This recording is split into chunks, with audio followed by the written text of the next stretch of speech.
Hey Empoweristas, it's Alex Worley and I am joined by Dana Ward. She is co-founder of PreHeels and you may have seen her on Clevver TV where she was for many years, still is occasionally, but now she is a boss lady and made PreHeels, which thank you. So many women need to say thank you. Explain what it is and what solution it's created for a common problem. I know, yes.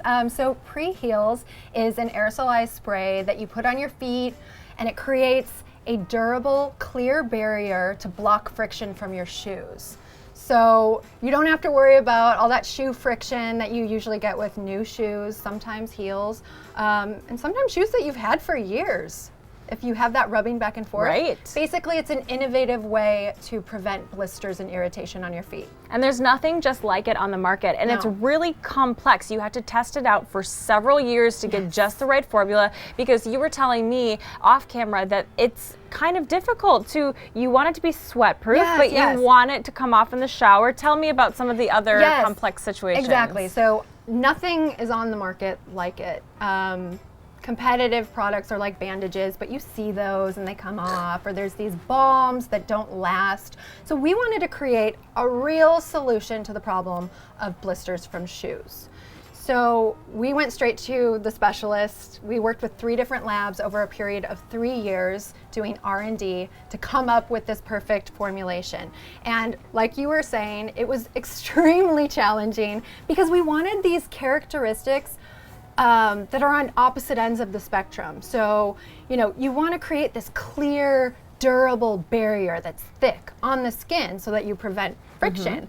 But you also want it to dry quickly when you spray it on your foot. Right. And then you want the formulation to be waterproof and sweat-proof so that it actually lasts on your feet. But you want people to be able to get it off by scrubbing with water and soap in the shower. So we were basically developing the perfect formulation that had characteristics on opposite ends of the spectrum, and that's why it was so challenging, and that's probably why there's nothing on the market like it. So when I first moved to LA, like 2.5-ish years ago, you were just working for Clevver. I think you were starting to work on PreHeels in the background, but now you've made almost the full transition. So tell me about that transition. Absolutely. Well, Clevver, you know, I was on board from the beginning of content creation and strategy from 2008, which digital video was a very nascent media at the time. I was learning every day and it was so interesting. I love my Clevver family. We were acquired, had a merger with another company.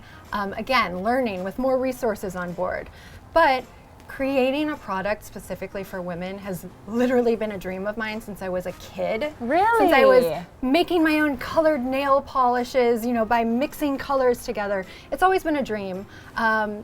But I wasn't ready for it yet. I didn't have that brilliant idea because you have to be selective in choosing what you're going to take on next. Be really innovative, and it has to be, you know, a solution for a problem that exists, really. Exactly. So my co-founder, Adam Colum, and I, for PreHeels, we decided that we wanted to start this company, and we had actually been working on the formulation for PreHeels for 3 years prior. Wow. We both had our separate jobs, mine with Clevver. He was the founder of Parker Institute for Cancer Immunotherapy, as well as some other companies in the cancer research world and finance world.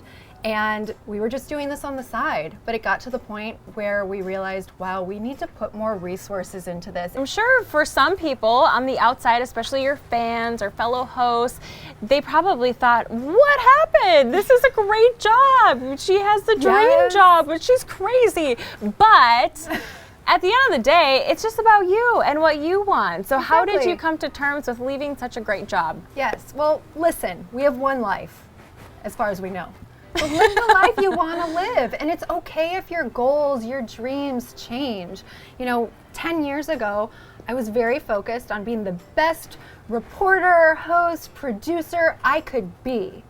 That was the path I was on. And obviously, I decided to take a left turn and be a full-time entrepreneur and founder of PreHeels, and that's okay. I think a lot of people are scared to do that. You get comfortable and you've told so many people that this is my dream, this is my career ambition, and you can't get sidelined from that, but it's absolutely okay to make that change. And you should feel confident in it. If you want to do something, do it. For some people, it may have looked like it was an overnight success. Like I all of a know.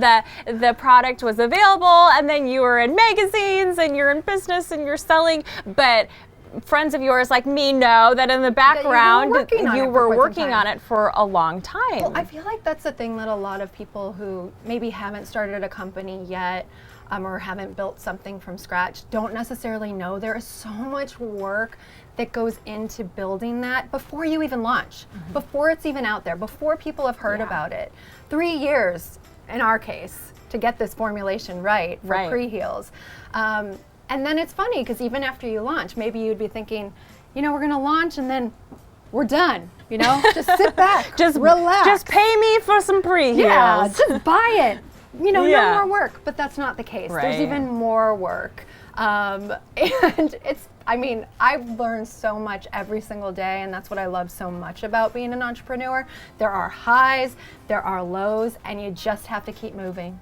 Yeah. You can't even stop and really think about it. You just have to learn from mistakes, embrace what you know is working, and just move forward.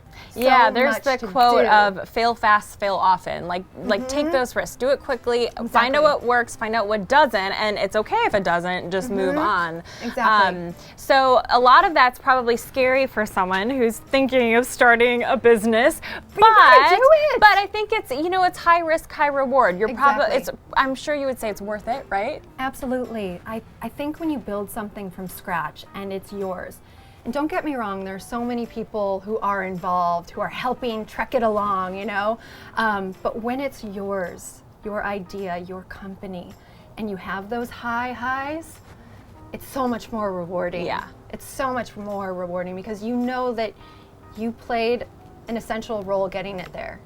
And it's all doable. You know, anything that you had to be a student about and figure out, or any obstacles, like at the end of the day, you're able to figure it out. If you're excited about it, if you're passionate about it, you're gonna find a way, right? Exactly. I feel like that's something my parents taught me at a really young age, and I'm so thankful for, because now that I'm an adult, I realize that not everyone has that same mindset, and it's a struggle. You have to get there, where failure is something you just realize is part of life.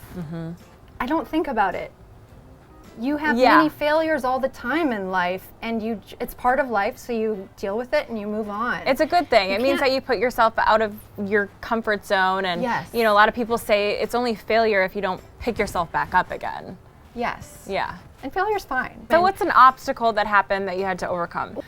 When you're starting something from scratch, building that brand awareness is so difficult. In this digital world where we are more connected than ever, there is so much noise out there. So much noise. How do you get heard?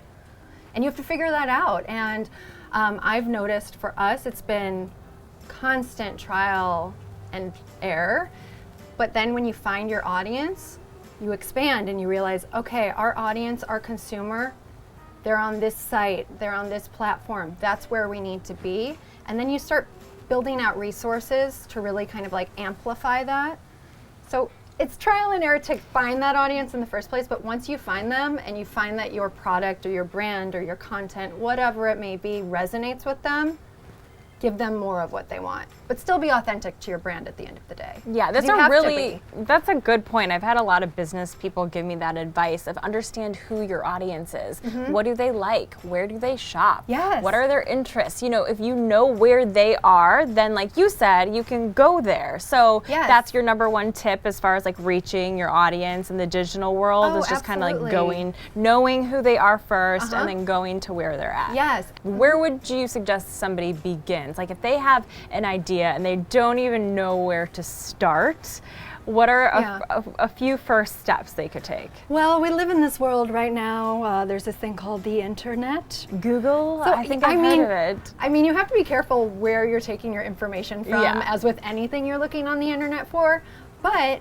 the internet is a great resource to start out. Yeah, just for to sure. Do Knowing research. if there's any competitors, does this exist? If it doesn't, is why? Is there a market for it? Is there a market for it? Yeah, like go to maybe chat rooms, see if people are saying, oh, I wish that I had this or something. And in our case, you know, it was a classic problem solution sort of product development. We knew there was a problem, not a great solution for it, so we wanted to develop it. And I think a lot of really great consumer product ideas, gadgets, gizmos, things along those lines with a physical product, I think those ideas are often inspired just by the necessity of them. So the product is fabulous. People just need to check it out. First of all, let's see it right now. Oh, yeah. We've been showing it all interview long on screen, but here So it this is the in person. branding. Yeah, you can get a feel for the size. We have a 2.5 ounce, which is the full size, and then we have a 1.5, which is great for throwing in your bag I love when it. you're on the go. And it's so cute. Wait, now I want to see the inside. Yeah, open.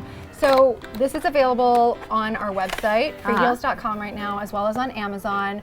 We just started discussions with some major retailers here in the US, and there's been a lot of interest overseas for distribution as well. So with any So it's new going to blow up. You're going to see it lots is everywhere.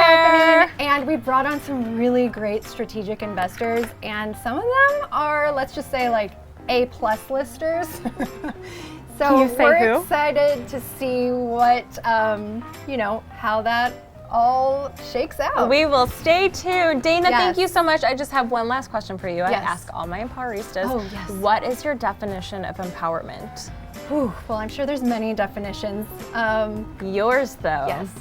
My definition, empowerment is being your own boss, making your own confident decisions, and thinking for yourself. I love it. So good. Dana, thank you so much. Thank you, Alex. Yes. It's always fun to see you. I love seeing you. You're the best. And let us know what your definition of empowerment is using hashtag Empowerista, and we'll show you some social media love.